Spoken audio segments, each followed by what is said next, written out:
வணக்கம் family channel நேர்களே. உலகில் இப்போ நிகழ்ச்சி நாம் உலகில் இப்போ நிகழ்ச்சியில் ஒவ்வொரு நாளும் உங்களுக்கு தேவையான பல சுவாரஸ்யமான தகவலை கொடுத்துட்டு இருக்கோம். இன்றைக்கும் இந்த உலகம் முழுவதும் என்னென்ன காரியங்கள் நடைபெற்று வருகிறது என்பதை பார்க்கலாம். ஊழியர்களுக்கு உரிமை வழங்கும் மசோதா விரைவில் இந்திய நாடாளுமன்றத்தில் நிறைவேற்றப்படுகிறது. பணி நேரத்துக்கு பிற்பாடு அல்லது விடுமுறை நாட்களில் நிறுவனங்கள் ஊழியர்களை வேலை செய்ய வற்புறுத்தக்கூடாது, மின்னஞ்சல் கூட அனுப்பக்கூடாது என்ற தனிநபர் மசோதாவானது தாக்கல் செய்யப்படுகிறது. அதனை நிராகரிக்க ஊழியர்களுக்கு உரிமையும் உள்ளது. புத்தக பிரியர்களுக்கு ஓர் அறிவிப்பு. சென்னையில் 49வது புத்தக கண்காட்சியானது சென்னை YMCA நந்தனம் மைதானத்தில் வரும் ஜனவரி 7 முதல் ஜனவரி 19ஆம் தேதி வரைக்கும் நடைபெறுகிறது. இதே மைதானத்தில் ஜனவரி 3ஆம் தேதி இயேசு அழைக்கிறார் சார்பில் வாலிபர்கள் கூட்டமும், 4ஆம் தேதி பேரின்ப பெருவிழாவும் இயேசு அழைக்கிறார் ஊழியம் சார்பில் நடத்தப்படுகிறது.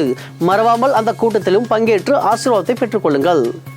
இந்தியாவில் இண்டிகோ விமான நிறுவனத்தால் பாதிக்கப்பட்ட பயணிகள் ரத்து செய்யப்பட்ட விமானங்களுக்கு பதிலாக டிசம்பர் 15ஆம் தேதி வரைக்கும் எந்த ஒரு கூடுதல் கட்டணமும் இல்லாமல் அவர்களுக்கு வேண்டிய தேதிகளில் இண்டிகோ விமான நிறுவனத்தில் வேறு டிக்கெட்டுகளை நீங்கள் புக்கிங் செய்து கொள்ளலாம் என அந்த நிறுவனம் தெரிவித்துள்ளது.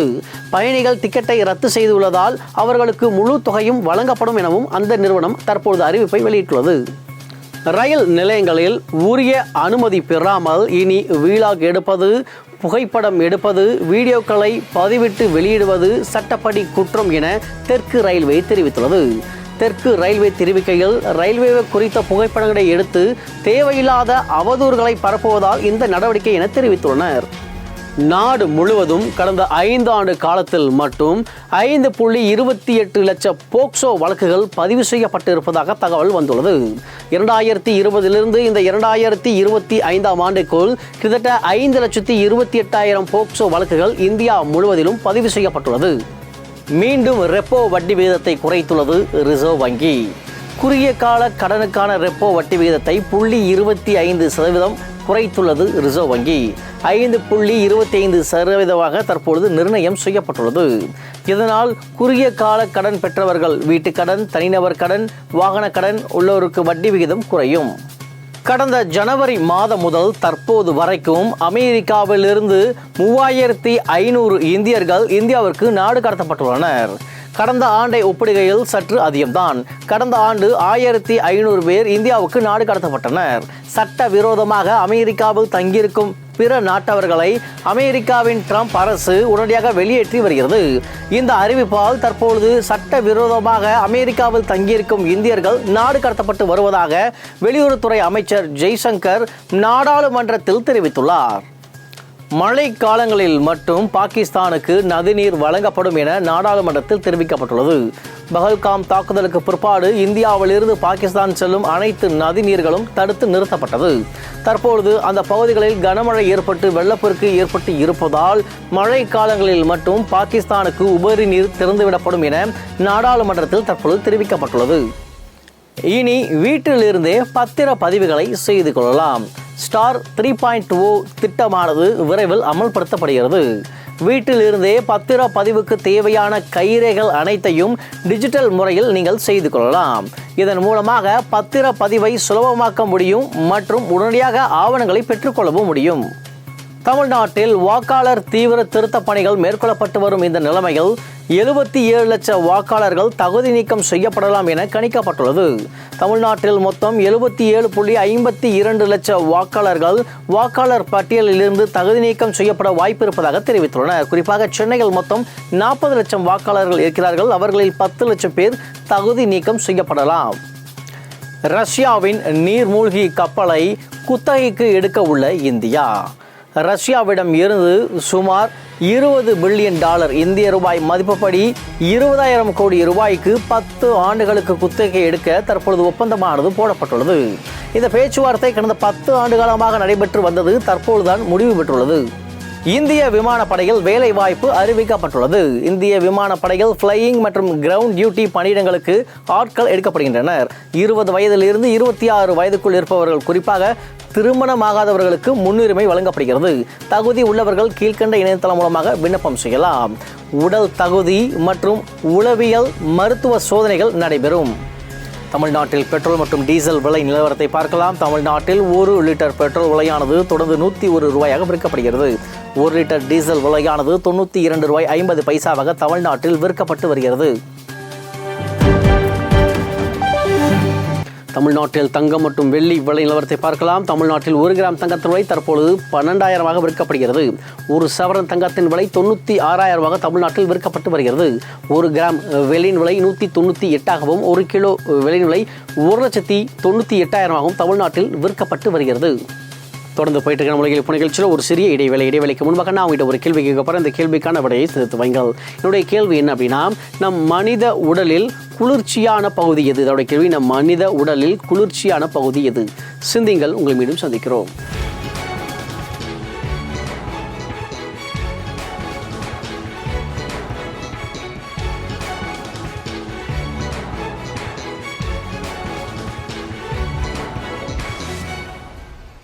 வாய்ப்பு பெறுகிறார்கள்.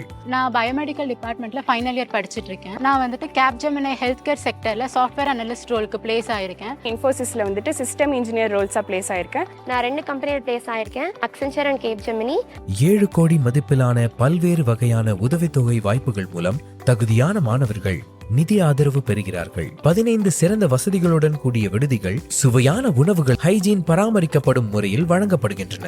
மாணவர்கள் பாதுகாப்பாக வாழ முடிகிறது. தொடர்பிற்கு 180888999888 www.karunya.edu. வாருங்கள், மனித பிரச்சனைகளை தீர்ப்போம்.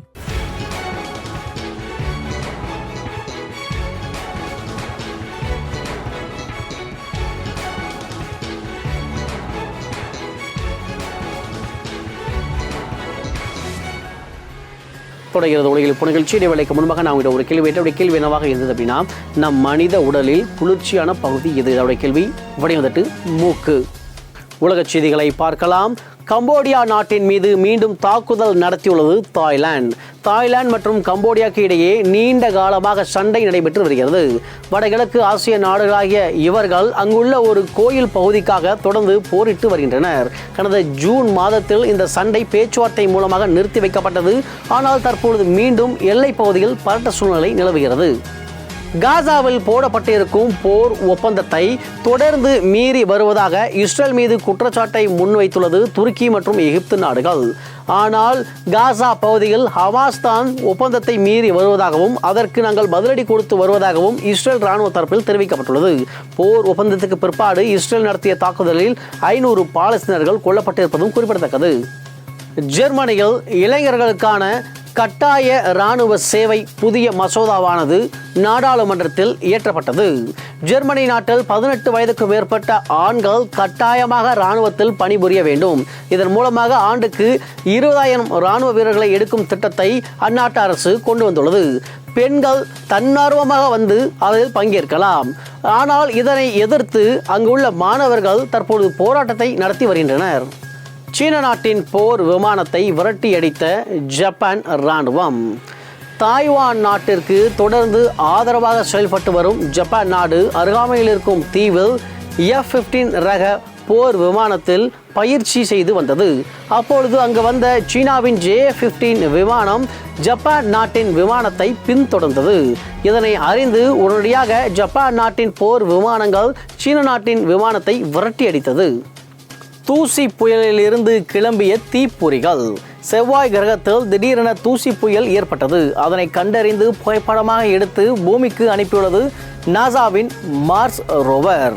அது குறித்து ஆய்வுகள் தற்போது நடைபெற்று வருவதாகவும் விரைவில் செவ்வாய் கிரகத்துக்கு ரோபோட்கள் மனிதர்களை அனுப்பும் ஆராய்ச்சி பணிக்கு இது மிகவும் உதவியாக இருக்கும் என நாசா விஞ்ஞானிகள் தெரிவித்துள்ளனர்.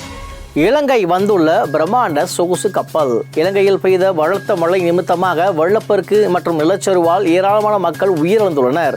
இந்த சூழ்நிலையில் ஜெர்மனி நாட்டில் இருந்து பிரம்மாண்ட குரூஸ் சொகுசு கப்பலானது 2000 சுற்றுலா பயணிகளுடன் தற்போது இலங்கைக்கு வந்துள்ளது. இலங்கை பாதுகாப்பான இடம் என்பதை உணர்த்தும் விதமாக இந்த ஏற்பாடு செய்யப்பட்டு இருப்பதாக இலங்கை சுற்றுலா அமைச்சகம் தெரிவித்துள்ளது. தென்னாப்பிரிக்கா நாட்டின் கேப்டவுனில் நீச்சல் குளம் அடியில் நடைபெற்ற செஸ் சாம்பியன்ஷிப் போட்டி. இதில் பங்கேற்றவர்கள் நீச்சல் குளத்தில் நீந்தியவாறும் உள்நீச்சல் அடித்தவாறும் செஸ் போட்டியில் விளையாடினர். அந்த காட்சிகளை இப்போது நாம் பார்க்கலாம்.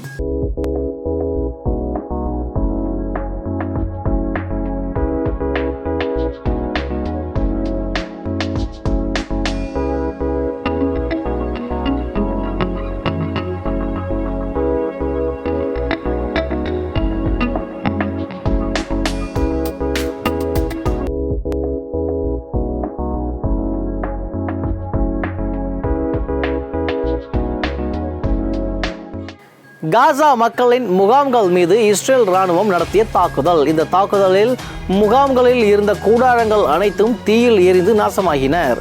பொதுமக்கள் அவதிக்கு உள்ளானார்கள். காயமுற்றோர் மருத்துவமனையில் அனுமதிக்கப்பட்டனர். அந்த காட்சிகளை இப்போது நாம் பார்ப்போம்.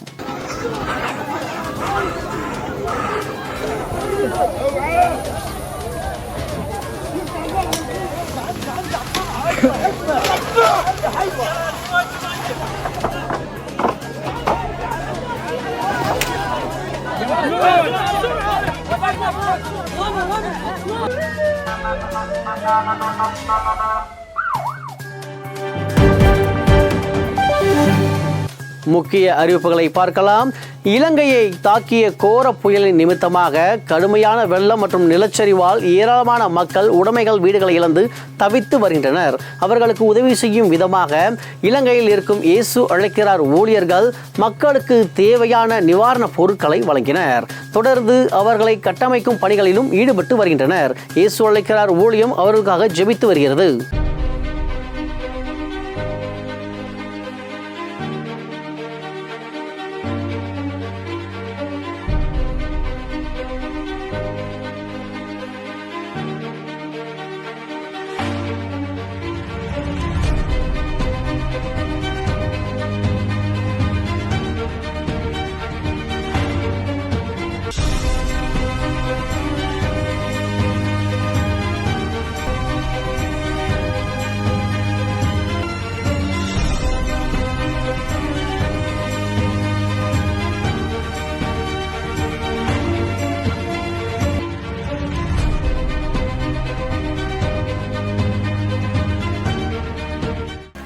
வேதத்தில் அருமையாக ஒரு வார்த்தை சொல்கிறது. லூக்கா 2:10. இதோ எல்லா ஜனத்திற்கும் மிகுந்த சந்தோஷத்தை உண்டாக்கும் நற்செய்தியை உங்களுக்கு அறிவிக்கிறேன் என்று வசனம் சொல்கிறது. தேவன் நமக்கு நற்செய்தியை கொடுத்துள்ளார். நம்முடைய பாவங்களையும் சாபங்களையும் நம்முடைய அனைத்து விதமான காரியத்தையும் அவருடைய பாதத்தில் இறக்கி வைப்போம். இணைந்து உலக நாட்டு மக்களுக்காக நாம் ஜெபிக்கலாம். அன்பின் பரலோக பிதாவை நன்றியோடு துதிக்கிறோம், ஸ்தோத்திரிக்கிறோம் தகப்பனே. எங்களோடு இணைந்து ஜெபித்துக் கொண்டிருக்கும் ஒவ்வொரு ஃபேமிலி சேனல் நிழலுக்கா ஸ்தோத்திரமாப்பா. மக்களின் கண்ணீரை துடைத்து கட்டுகளை உடைத்து பிரிந்த குடும்பங்களை தேவன் ஒன்று சேர்க்க ஜெபிக்கிறோம். ஒவ்வொருத்தரையும் தேவன் பலப்படுத்தி ஆசீர்வதிக்க ஜெபிக்கிறோம்ப்பா. ரட்சிக்கப்படாத ஜனங்கள் மீதும் ரட்சிக்கிறோம் இறங்கும்படியாக நாங்கள் ஜெபிக்கிறோம். உணவில்லாமல் இருக்க இடமில்லாமல் கஷ்டப்படுற மக்களை தேவன் சந்திங்க. நல்ல வேலை வாய்ப்பை தேவன் தரும்படியாக ஜெபிக்கிறோம். தொழில்களை ஆசீர்வதிக்க ஜெபிக்கிறோம். வெள்ளப்பெருக்கு நிமித்தமாக பல நாடுகளில் பாதிக்கப்பட்ட மக்களை தேவன் சந்திங்க. நிலைமைகள் சீராக மாறட்டும். யுத்த சத்தங்கள் இந்த உலகத்தில் முடிவு வரும்படியாக நாங்கள் ஜெபிக்கிறோம்ப்பா. ஒவ்வொரு நாளும் விசுவாசத்தை ஜெபிக்கும் இந்த ஃபேமிலி சேனல் நேருடைய வாழ்க்கையில் நீங்கள் அதிசயத்தையும் அற்புதத்தையும் செய்யுங்க. எங்களுக்கு கிடைக்கிற ஒவ்வொரு சாட்சிகளுக்கும் நமக்கு நன்றி. இன்னைக்கு விசுவாசமாக ஜெபிக்கிற இவர்களையும் தேவன் சாட்சியாக ஏற்படுத்துங்க.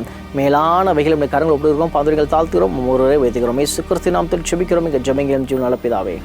ஆமேன், ஆமேன். நேர்களே, இன்னைக்கு உலகில் இப்போ நிகழ்ச்சியில் உங்களுக்கு தேவையான பல சுவாரஸ்யமான தகவலாம் கிடைச்சிருக்கும் அப்படின்னு நம்புகிறோம். மீண்டுமாக மற்றொரு நிகழ்ச்சியில் உங்களை சந்திக்கும் வரை உங்களிடமிருந்து விடைபெறுகிறோம். ஒளிப்பதிவாளர் ஜான் உடன் உங்கள் வேலன்.